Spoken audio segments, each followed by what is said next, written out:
Oo, inaamin ko. Hindi kami nakakaipon. Lalo na sa unang kontrata namin.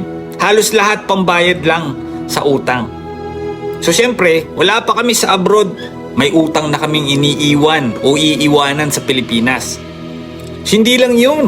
Kailangan mo rin mag-iwan ng pera sa anak mo, sa asawa mo, sa nanay mo habang ikaw ay wala pang trabaho at hindi pa sumasahod sa abroad.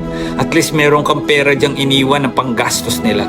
Naiintindihan niyo ba yung mga bagay na tinatanong niyo sa amin bakit hindi kami nakakaipon? Marami kaming responsibilidad.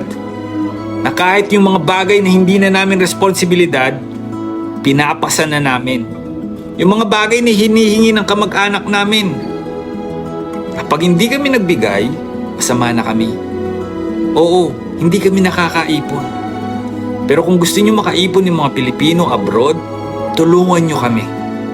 Tulungan sana kami ng aming mga kamag-anak kasi hindi naman biro ang trabaho namin dito. Sino bang Pilipino ang gustong malayo sa pamilya para lang kumita?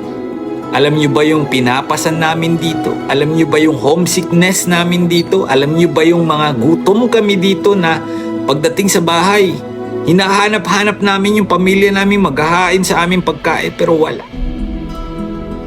Huwag niyo naman sana kaming tingnan lang dahil sa pera.